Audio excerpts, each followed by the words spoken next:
بسم اللہ الرحمن الرحیم الحمد للہ حمدا کثیرا طیبا مبارکا فیہ حمدا لا یحصى وشکرا کما یحبہ ربنا ویرضى اشہد ان لا الہ الا اللہ وحدہ لا شریک لہ واشہد ان محمدا عبدہ ورسولہ اما بعد۔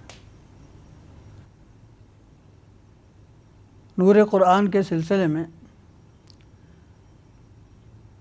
معانی القرآن کا خلاصہ بیان کرتے ہوئے اللہ کی توفیق سے ہم 14ویں پارے تک پہنچ چکے ہیں۔ 14واں پارہ سورہ الحجر اور سورہ النحل پر مشتمل ہے، اور سورہ الحجر کی پہلی آیت وہ 13ویں سپارے میں شامل ہے۔ سورہ الحجر مکی صورتوں میں سے ہے، اور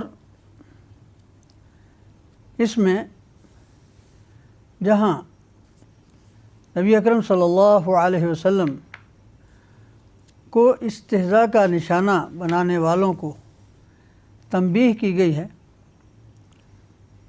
وہیں ان کے بعض نامعقول مطالبات پر بھی روشنی ڈالی گئی ہے۔ ارشاد ہوتا ہے، بسم اللہ الرحمن الرحیم، الف لام را تلک آیات الکتاب وقرآن مبین۔ الف لام را یہ کتاب کی آیتیں ہیں اور واضح قرآن کی۔ گویا متنبہ کیا جا رہا ہے کہ تم جو نشان طلب کرتے ہو، ثبوت طلب کرتے ہو، تو حضرت محمد الرسول اللہ صلی اللہ علیہ وسلم کی رسالت کی صداقت کی سب سے بڑی دلیل تو یہ قرآن ہے، اور اگر تم ایمان نہیں لائے تو یہ تمہارا عمل بہت جلد تمہارے لیے حسرت کا موجب ہوگا۔ چنانچہ فرمایا، ربما یود الذین کفروا لو کانوا مسلمین، کہ کتنے ایسے مواقع آئیں گے کہ جب اہل کفر تمنا کریں گے کہ کاش وہ کسی نہ کسی موقع پر اسلام لا چکے ہوتے۔ اس کے بعد خطاب ہوتا ہے نبی اکرم صلی اللہ علیہ وسلم کو، فرمایا، ذرہم یأکلوا ویتمتعوا ویلہموا الامل فسوف یعلمون، کہ انہیں چھوڑو، یہ اپنا فائدہ اٹھاتے رہیں، مزے اڑاتے رہیں، ان قریب ان کو پتہ چل جائے گا۔ یہ جو ہلاکت طلب کرتے رہتے ہیں، اللہ تعالیٰ کے ہاں قانون ہے، وَمَا أَهْلَكْنَا مِنْ قَرْيَةٍ إِلَّا وَلَهَا كِتَابٌ مَعْلُوم، کہ پہلے بھی جس بستی کو ہم نے ہلاک کیا اس کا ایک وقت مقرر تھا، تو بہت ممکن ہے ان کی بھی ہلاکت کا وقت مقرر ہو چکا ہو۔ اور یہ سرکشی میں اس قدر بڑھے کہ سرکش انداز میں یوں کہتے ہیں، یا ایھا الذی نزل علیہ القرآن انک لمجنون، اے وہ جس پر قرآن اترا ہے تم تو مجنون ہو، آسیب زدہ ہو۔ لو ما تأتینا بالملائکہ ان کنت من الصادقین، اگر تم سچے ہو تو فرشتوں کو کیوں نہیں لے آتے؟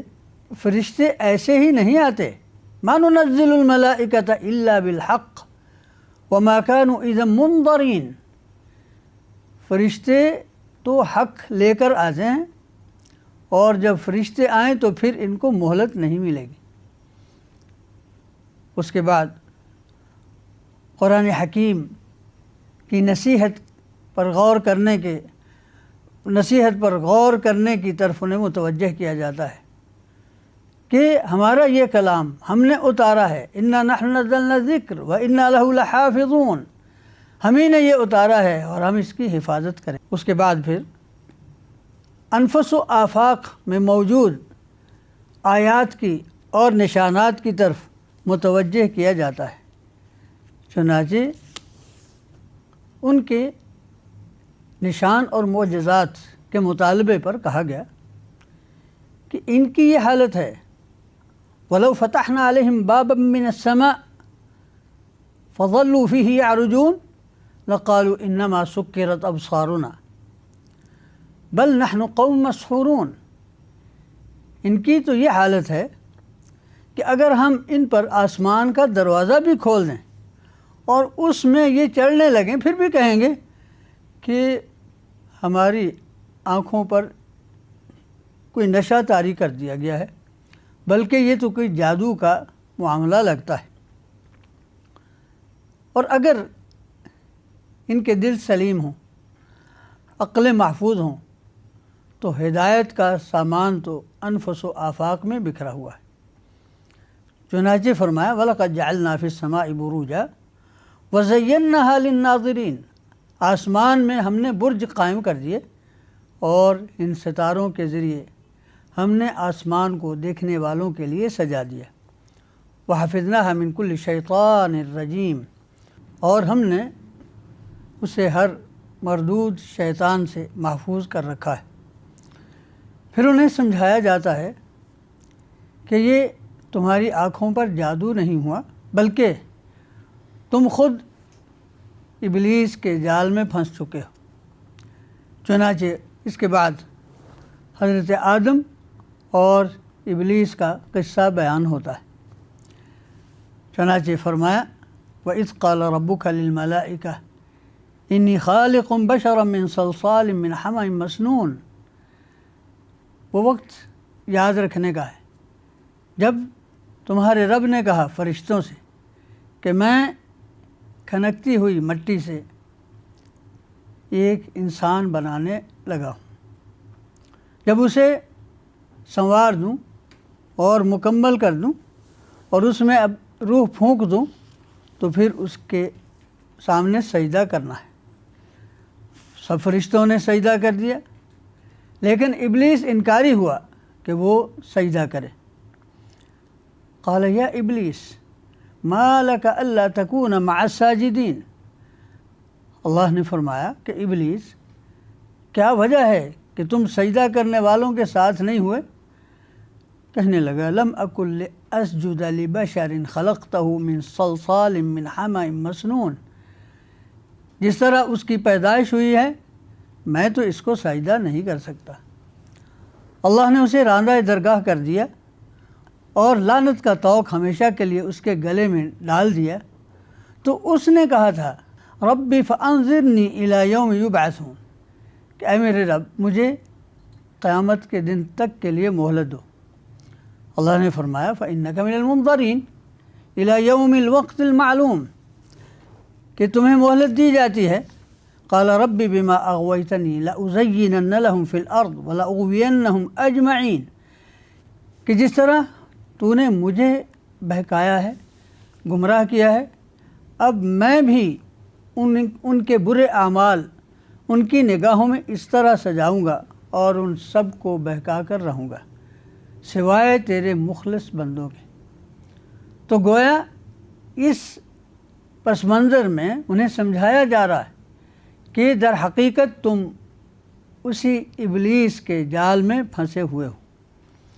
اور جہاں تک اس بات کا تعلق ہے کہ انہوں نے کہا تھا کہ فرشتے کیوں نہیں آتے، تو اللہ رب العزت والجلال نے فرمایا کہ فرشتے تو حق کے ساتھ آتے ہیں۔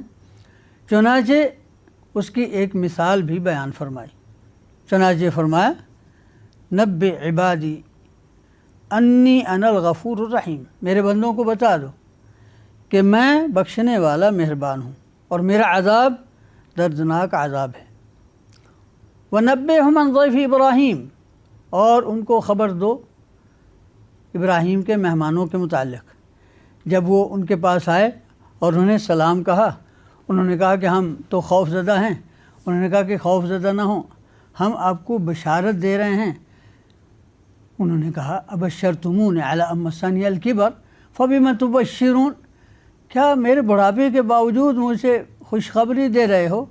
قالوا بشرناک بالحق، گویا کہ وہ جو کہا تھا نا ما ننزل الملائکۃ الا بالحق، تو کہا بشرناک بالحق فلا تکن من القانتین، کہ ہم نے تمہیں حق کے ساتھ بشارت دی ہے، مایوس نہ ہو۔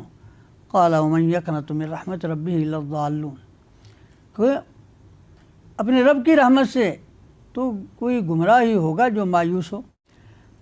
اور وہی فرشتے جو حضرت ابراہیم علیہ السلام کو بشارت دینے کے لیے آئے، وہی قوم لوط کے لیے تباہی کا سامان لے کر آئے۔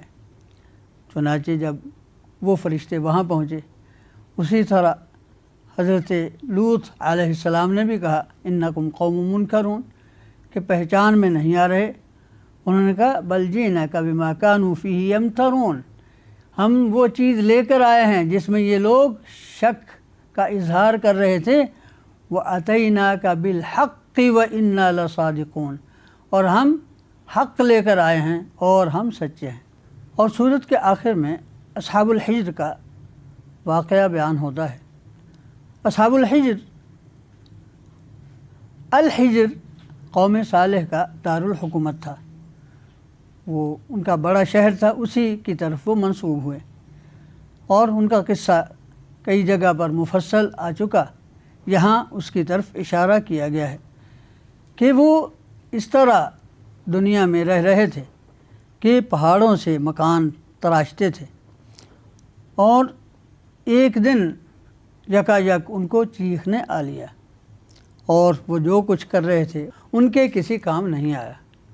اور پھر سورت کے آخر میں نبی اکرم صلی اللہ علیہ وسلم کو حکم ہوتا ہے کہ آپ اپنا فریضہ ادا کرتے رہیں استقامت کے ساتھ، فاصدع بما تؤمر واعرض عن الجاہلین، کہ جو آپ کو حکم کیا جا رہا ہے وہ آپ صراحت کے ساتھ اور پوری استقامت کے ساتھ اپنا فریضہ ادا کرتے رہیں، اپنا پیغام پہنچاتے رہیں۔ انا کفیناک المستہزئین، مذاق کرنے والوں سے ہم خود نمٹ لیں گے۔ اور آخر میں فرمایا کہ ہمیں معلوم ہے کہ آپ کا سینہ تنگ ہوتا ہے ان کی باتوں سے، تو ان کی باتیں سن کر اللہ کی تسبیح کیا کریں، اس کی حمد کیا کریں۔ وَقُم مِّنَ السَّاجِدِينَ، اللہ کے حضور سجدہ بجا لائیں۔ وَاعْبُدْ رَبَّكَ حَتَّى يَأْتِيَكَ الْيَقِينُ، اور اللہ کی عبادت کرتے رہیں تا وقتے کہ وہ یقینی وقت پہنچ جائے۔ یہاں پر سورہ الحجر ختم ہوتی ہے اور آگے ہے سورہ النحل، اور النحل شہد کی مکھی کو کہتے ہیں، کیونکہ اس صورت میں اس کا تذکرہ آئے گا، اسی وجہ سے اس صورت کا نام النحل پڑ گیا۔ اور یہ صورت قرآن حکیم میں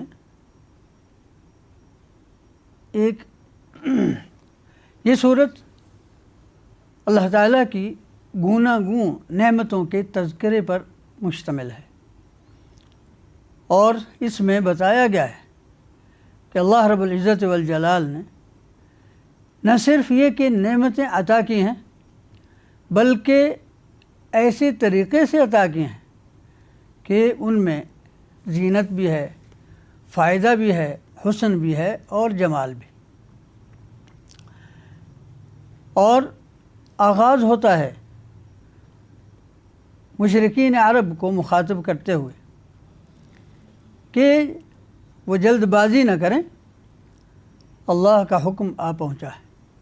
اتی امر اللہ فلا تستعجلوہ سبحانہ وتعالی عما یشرکون، اللہ کا حکم آ پہنچا، اس لیے تم جلدی طلب نہ کرو، وہ پاک ہے، وہ بلند ہے اس سے جو شرک کرتے ہیں۔ اور وہ وحی کے ساتھ فرشتے نازل فرماتا ہے، اپنا حکم دے کر انہیں بھیجتا ہے، علی من یشاء من عبادہ ان انذروا انہ لا الہ الا انا فاتقون، اور اپنے بندوں کو یہ پیغام دیتا ہے کہ میرے سوا کوئی عبادت کے لائق نہیں، لہذا میرا تقوی اختیار کیے رکھو۔ اور وہ رب ہے خلق السماوات والارض بالحق، جس نے آسمان اور زمین کو تخلیق کیا باطل طور پر نہیں، بالحق ایک بامقصد پیدا کیا ہے۔ تعالی عما یشرکون، وہ اس سے بہت بلند ہے جو یہ شرک کرتے ہیں۔ خلق الانسان من نطفہ فاذا هو خصیم مبین، اس نے انسان کو پانی کی بوند سے بنایا اور یہ یکایک جھگڑالو بن گیا، اور اس نے جانور پیدا کیے جس میں تمہارے لیے گرمائش ہے، اس میں تمہارے لیے فوائد ہیں، اور اس میں تم کچھ کھاتے بھی ہو، اور اس میں تمہارے لیے کتنا جمال ہے جب انہیں تم صبح کے وقت نکالتے ہو اور انہیں واپس لاتے ہو چراگاہوں سے، اور وہ تمہارے بوجھ اٹھاتے ہیں۔ وَتَحْمِلُ أَثْقَالَكُمْ إِلَى بَلَدٍ لَمْ تَكُونُوا بَالِغِيهِ إِلَّا بِشِقِّ الْأَنفُسِ، وہ بوجھ اٹھا کر ایسے علاقوں تک پہنچتے ہیں جہاں تم تھکے بغیر نہیں پہنچ سکتے تھے۔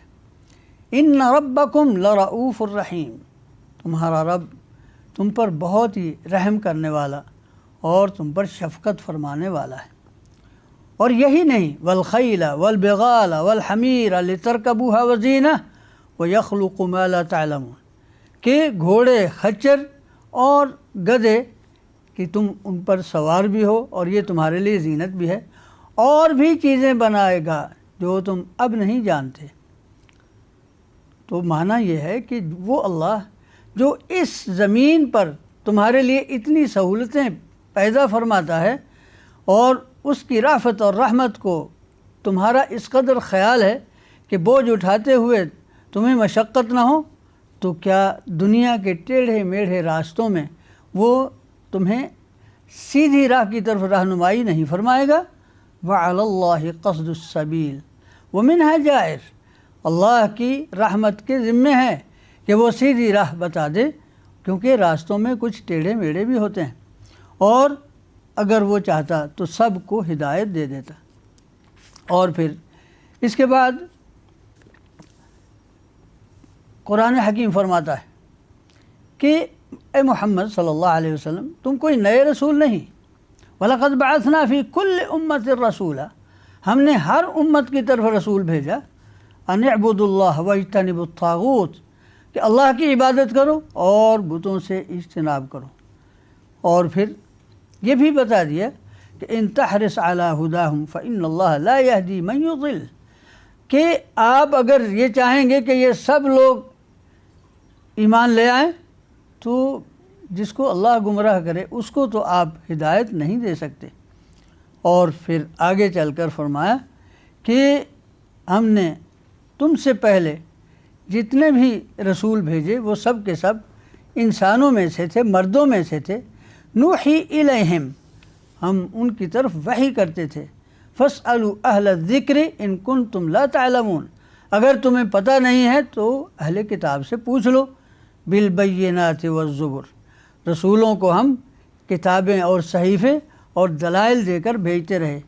وانزلنا الیک الذکر لتبین للناس ما نزل الیہم ولعلہم یتفکرون، اور یہ قرآن ہم نے آپ کی طرف اتارا تاکہ ان کی طرف نازل شدہ احکام آپ بیان فرما دیں اور تاکہ وہ غور و فکر کریں۔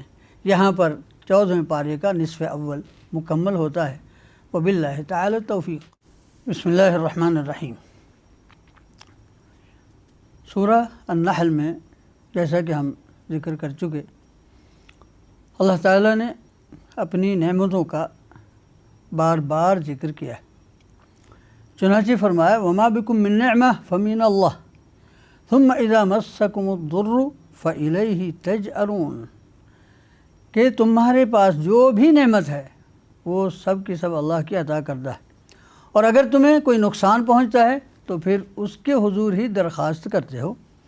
ثم اذا کشف الضر عنکم اذا فریق منکم بربہم یشرکون، اور جب وہ تمہاری تکلیف دور کر دیتا ہے پھر تمہیں میں سے کچھ لوگ ہوتے ہیں جو اللہ کے ساتھ شرک کرتے ہیں، اور یہ سراسر ناشکری کا راستہ ہے۔ لیکفروا بما آتیناہم، یہ تو ہماری نعمتوں کی ناشکری ہوئی، اور حال بھی کیا ہے؟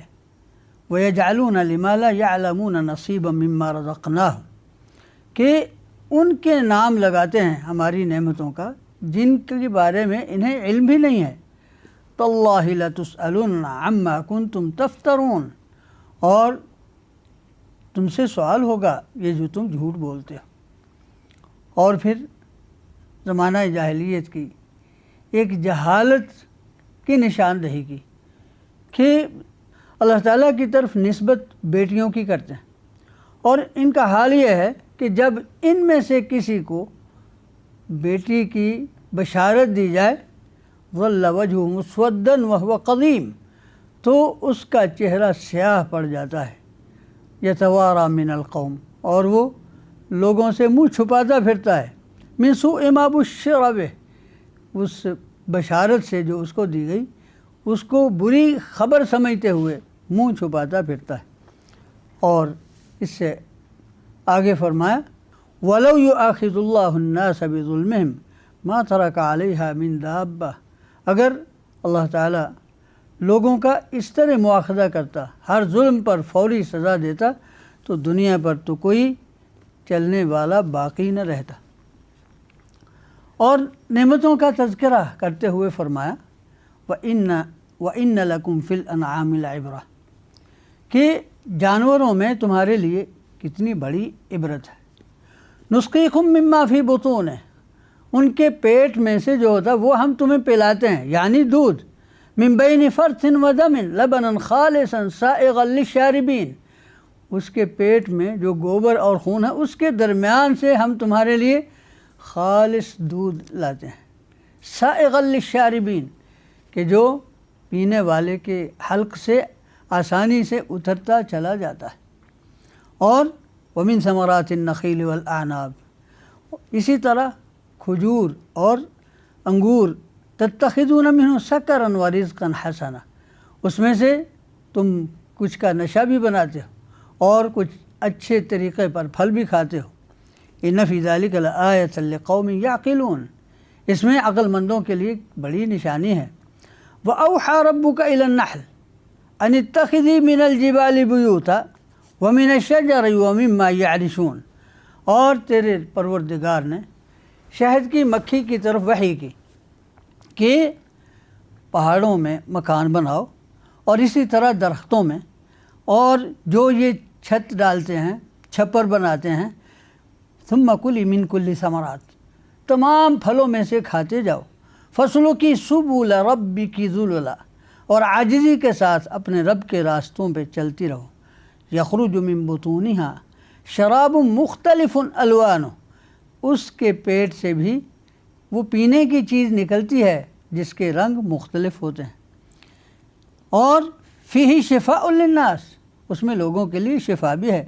ان فی ذلک لآیۃ لقوم یتفکرون واللہ خلقکم ثم یتوفاکم ومنکم من یرد الی ارذل العمر لکی لا یعلم من بعد علم شیئا ان اللہ علیم قدیر۔ اور پھر آگے ایک اور مثال بیان فرمائی کہ اللہ رب العزت والجلال نے تمہیں آپس میں ایک دوسرے پر مال میں فوقیت دی ہے۔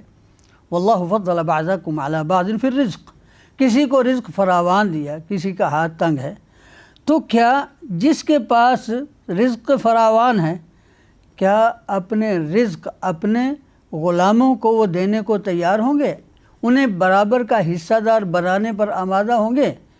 تو کس طرح تم یہ سمجھتے ہو کہ اللہ رب العزت والجلال نے اپنے بندوں کو اپنے کاروبار سلطنت میں شریک کر لیا ہے؟ اور أَفَبِالْبَاطِلِ يُؤْمِنُونَ وَبِنِعْمَةِ اللَّهِ هُمْ يَكْفُرُونَ۔ آگے پھر توحید اور شرک کی بات سمجھانے کے لیے دو مثالیں بیان فرمائی ہیں، بہت بلیغ مثالیں ہیں۔ فرمایا ضرب اللہ مثلا عبدا مملوکا، اللہ مثال بیان فرماتا ہے، ایک مملوک غلام ہے، لا يقدر على شيء، جو کسی کام پر طاقت نہیں رکھتا، وَمَن رَزَقْنَاهُ مِنَّا رِزْقًا حَسَنًا، اور اس کے مقابل ایک وہ انسان ہے جسے ہم نے اچھا رزق عطا کر رکھا ہے، فَهُوَ يُنْفِقُ مِنْهُ سِرًّا وَجَهْرًا، اور وہ ظاہر پوشیدہ اس میں سے اپنی مرضی کے مطابق خرچ کرتا رہتا ہے، حل یستویان، کیا یہ دونوں برابر ہوتے ہیں؟ الحمدللہ، تو سب تعریف اللہ کے لیے ہے، یعنی اس کے ساتھ شرک نہ کرو۔ بل اکثرہم لا یعلمون، لیکن حقیقت یہ ہے کہ ان میں سے کی اکثریت علم سے بے بہرہ ہے۔ ایک اور مثال بیان فرمائی، وضرب اللہ مثل الرجلین احدہما ابکم لا يقدر على شيء وهو كل على مولاه۔ دو شخص ہیں، ان میں سے ایک گونگا ہے، وہ کچھ بھی نہیں کر سکتا اور وہ اپنے مالک پر بوجھ ہے، جہاں بھی اسے بھیجتا ہے اینما یوجہ لا یاتی بخیر، جس کام پر بھی بھیجتا ہے وہ کچھ اچھی خبر لے کر نہیں آتا۔ فرمایا حل یستوی ہوا ومن یأمر بالعدل، تو کیا یہ اور جو لوگوں میں انصاف کا حکم دیتا ہے یہ دونوں برابر ہوتے ہیں؟ وہو علی صراط مستقیم۔ اور پھر نعمتوں کا ذکر کرتے ہوئے فرمایا واللہ اخرجکم من بطون امہاتکم لا تعلمون شیئا، کہ اللہ تمہیں تمہارے ماؤں کے بطن سے اس طرح تمہیں نکالتا ہے کہ تم کچھ نہیں جانتے۔ وجعل لکم السمع والابصار والافئدہ، پھر وہ تمہیں آنکھیں، کان اور سوچنے کو دل و دماغ عطا کرتا ہے تاکہ تم اس کا شکر بجا لاؤ۔ اور پھر اپنے آپ میں دیکھنے کے بعد اگر دنیا میں باہر جھانکو، الم یروا الی الطیر مسخرات فی جو السماء ما یمسکہن الا اللہ، کیا یہ ہوا میں اڑتے ہوئے پرندے نہیں دیکھتے؟ انہیں فضا میں اللہ ہی تو سہارا دیے ہوئے ہے۔ ان فی ذلک لآیات لقوم یؤمنون، اس میں بڑی نشانیاں ہیں اہل ایمان کے لیے۔ اور پھر فرمایا واللہ جعل لکم من بیوتکم سکنا، اس نے تمہارے مکانوں کی صورت میں تمہارے لیے رہنے کی جگہ بنائی۔ وجعل لکم من جلود الانعام بیوتا، اور جانوروں کے چمڑوں سے بھی تمہارے لیے گھر بنائے۔ تستخفونہا یوم ظعنکم و یوم اقامتکم، جنہیں تم ہلکا سمجھتے ہو کہ اگر سفر کرنا ہو تو اٹھانا آسان ہے، اور اگر کہیں پڑاؤ ڈالنا ہو تو ان کو نصب کرنا اور ان سے مکان بنانا، خیمے بنانا آسان ہے۔ ومن اصوافها واوبارها واشعارها اثاثا ومتاعا الى حین، اور انہی جانوروں کے اونوں سے، ان کے بالوں سے، اس سے تم اپنی استعمال کی اشیاء بناتے ہو۔ واللہ جعلکم مما خلق ظلالا، اور اسی نے اپنی بنائی ہوئی چیزوں میں سے تمہارے لیے سائے بنا دیے۔ وجعل لکم من الجبال اکنانا، اور پہاڑوں میں تمہارے لیے چھپنے کی جگہ بنا دی۔ وجعل لکم سرابیل، اور اس نے تمہارے لیے ایسے لباس بنائے تقیکم الحر، جو تمہیں گرمی سے بچاتے ہیں، یعنی جس طرح گرمی سے بچاتے ہیں اسی طرح سردی سے بھی بچاتے ہیں۔ اور فرمایا کذالک یتم نعمتہ علیکم لعلکم تسلمون فإن تولوا فإنما علیک البلاغ المبین یعرفون نعمت اللہ ثم ینکرونہا واکثرہم الکافرون۔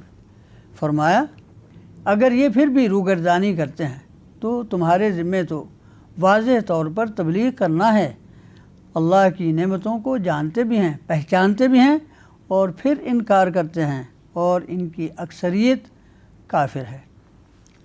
تو جب اللہ رب العزت والجلال نے انسانوں کو نعمتیں عطا فرمائیں، اور صرف یہ نہیں کہ اس کی ضرورت پوری کی، بلکہ ضرورت بھی ایسے انداز میں کہ اس میں جمال بھی ہے، اس میں حسن بھی ہے، تو اس کا شکر یہ ہونا چاہیے حل جزاء الاحسان الا الاحسان، احسان کا بدلہ تو احسان ہوتا ہے۔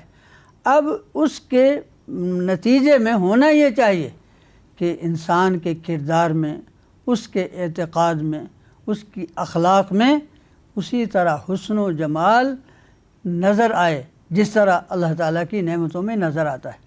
چنانچہ فرمایا ان اللہ یأمر بالعدل والاحسان وایتاء ذی القربى وینہی عن الفحشاء والمنکر والبغی، کہ اللہ حکم دیتا ہے عدل کا، احسان کا، اور ایتاء ذی القربى وَيَنْهَى عَنِ الْفَحْشَاءِ وَالْمُنْكَرِ وَالْبَغْيِ يَعِظُكُمْ لَعَلَّكُمْ تَذَكَّرُونَ کہ اللہ عدل، احسان اور قرابت داروں پر خرچ کرنے کا حکم دیتا ہے اور فحشاء، منکر اور بغی سے منع کرتا ہے۔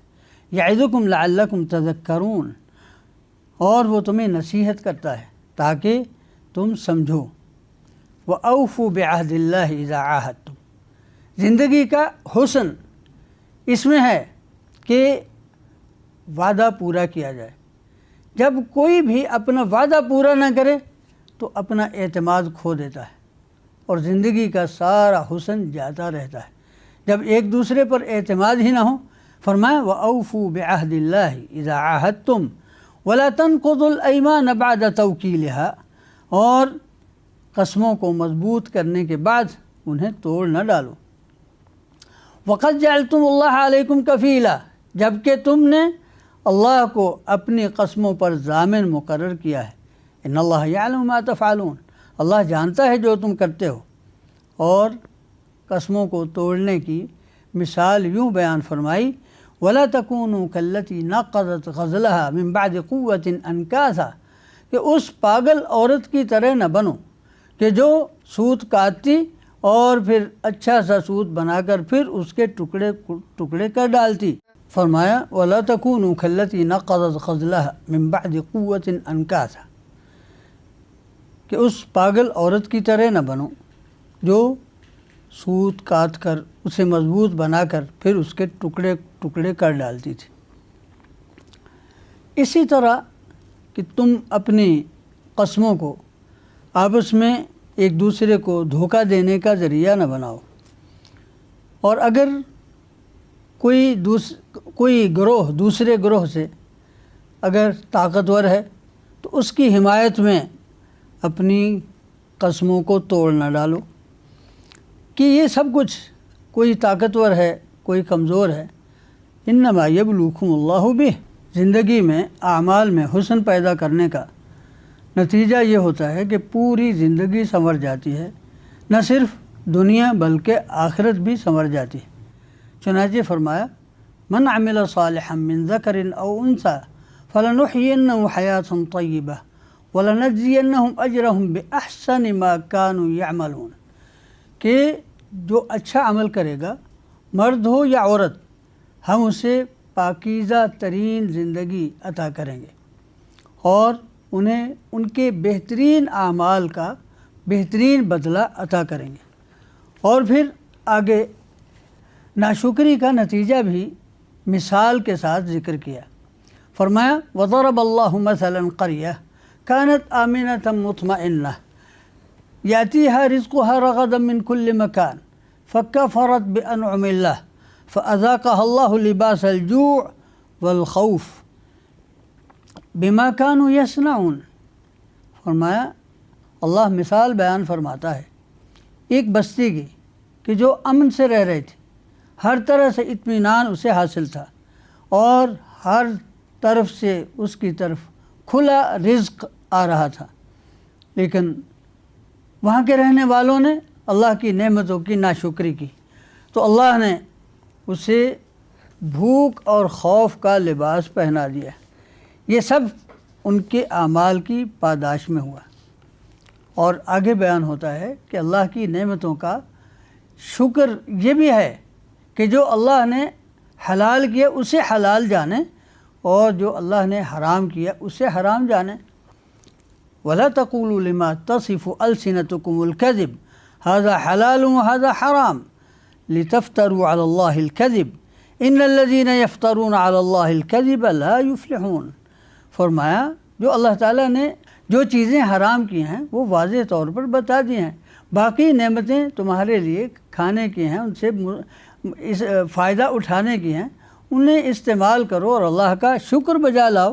فَكُلُوا مِمَّا رَزَقَكُمُ اللَّهُ حَلَالًا طَيِّبًا وَاشْكُرُوا نِعْمَةَ اللَّهِ إِن كُنتُمْ إِيَّاهُ تَعْبُدُونَ۔ اللہ نے جو کچھ بھی رزق دیا ہے حلال طیب وہ کھاؤ اور اللہ کی نعمتوں کا شکر بجا لاؤ اگر تم صرف اس کی عبادت کرتے ہو۔ تو شکر کا حصہ ہے کہ اپنی طرف سے ہی اسے حلال و حرام نہ کہتا رہے بلکہ جو اللہ تعالیٰ نے حلال کیا وہ اسے حلال جانیں اور جسے اللہ نے حرام کیا اسے حرام جانیں۔ فرمایا وَلَا تَقُولُوا لِمَا تَصِفُ أَلْسِنَتُكُمُ الْكَذِبَ هَذَا حَلَالٌ وَهَذَا حَرَامٌ لِتَفْتَرُوا عَلَى اللَّهِ الْكَذِبَ إِنَّ الَّذِينَ يَفْتَرُونَ عَلَى اللَّهِ الْكَذِبَ لَا يُفْلِحُونَ۔ فرمایا اللہ پر جھوٹ باندھتے ہوئے اپنی طرف سے یہ نہ کہہ دو یہ حلال ہے یہ حرام ہے، کہ اللہ پر جھوٹ باندھو، جو اللہ پر جھوٹ باندھتے ہیں ہرگز فلاح نہیں پائیں گے۔ اور پھر سورت کے آخر میں اللہ رب العزت والجلال بہترین زندگی کی مثال بیان فرماتا ہے، اور اس کے لیے مثال بنایا حضرت ابراہیم خلیل الرحمن علیہ السلام کو۔ چنانچہ فرمایا ان ابراہیم کان امۃ قانتا للہ حنیفا ولم یک من المشرکین شاکرا لانعمہ اجتباہ وہداہ الی صراط مستقیم، کہ ابراہیم اللہ کا فرما بردار تھا اور مقتدا تھا اور یکسو تھا اور مشرکوں میں سے نہ تھا، اللہ کی نعمتوں کا شکر ادا کرنے والا۔ اللہ نے ان کو چنا اور سیدھی راہ کی طرف ان کی رہنمائی فرمائی۔ وَآتَيْنَاهُ فِي الدُّنْيَا حَسَنَةً، اور انہیں دنیا میں بھی حسنہ عطا کی۔ وَإِنَّهُ فِي الْآخِرَةِ لَمِنَ الصَّالِحِينَ، یعنی بہترین زندگی بسر کرنے کی انہیں توفیق عطا کی، اور پھر ان کی زندگی کو دوسروں کے لیے مثال بنا دیا۔ ثُمَّ أَوْحَيْنَا إِلَيْكَ أَنِ اتَّبِعْ مِلَّةَ إِبْرَاهِيمَ حَنِيفًا وَمَا كَانَ مِنَ الْمُشْرِكِينَ۔ اور پھر سورت کے بالکل آخر میں یہ بیان ہوتا ہے کہ جس طرح نعمتوں میں حسن ہے، اسی طرح تمہیں بھی دعوت اللہ دیتے ہوئے، دین کی طرف بلاتے ہوئے ایسا طریقہ اختیار کرنا چاہیے جس میں جمال ہو، جس میں حسن ہو، جس میں حکمت ہو۔ چنانچہ فرمایا ادع الی سبیل ربک بالحکمۃ والموعظۃ الحسنہ وجادلہم باللتی ہی احسن، کہ لوگوں کو دعوت دو حکمت کے ساتھ، اچھی اور خوبصورت انداز سے نصیحت کرتے ہوئے، اور اگر کہیں جدال تک بھی نوبت آتی ہے، بحث مباحثے تک بھی نوبت آتی ہے، تو اس میں بھی حسن ہونا چاہیے، ایک سلیقہ ہونا چاہیے۔ وجادلہم باللتی ہی احسن ان ربک هو اعلم بمن ضل عن سبیلہ، تمہارا رب جانتا ہے کون راہ سے بھٹکا ہوا ہے اور وہی جانتا ہے کہ کون سیدھی راہ پر ہے۔ اور فرمایا کہ اگر کسی کے زیادتی کرنے پر اگر بدلہ بھی لینا ہی پڑ جائے، اور اگر کسی کو سزا ہی دینا چاہو تو پھر بھی اتنی ہی سزا دو جس قدر اس نے تمہیں تکلیف پہنچائی ہے۔ فعاقبوا بمثل ما عوقبتم به ولئن صبرتم، یہ زندگی کا حسن ہے کہ اگر تم صبر کرو لہو خیر للصابرین، تو صبر کرنے والوں کے لیے یہ عمدہ راستہ ہے۔ واصبر وما صبرک الا باللہ، خطاب ہے محمد صلی اللہ علیہ وسلم کو کہ صبر کرو، اور صبر بھی اللہ کی توفیق سے ہی کر پاؤ گے۔ ولا تحزن علیہم، اور ان کے متعلق زیادہ فکر نہ کرو۔ ولا تک فی ضیق مما یمکرون، اور جو وہ سازشیں کرتے ہیں اس سے آپ دل تنگ نہ ہوں۔ ان اللہ مع الذین اتقوا والذین هم محسنون، اللہ ان لوگوں کے ساتھ ہے جو تقوی سے مزین ہیں اور جو زندگی میں احسان پر کاربند ہیں۔ تو یہ سورہ النحل کا اختتام ہوتا ہے، اور اس کے ساتھ ہی 14واں پارہ مکمل ہوتا ہے۔ وباللہ تعالی التوفیق۔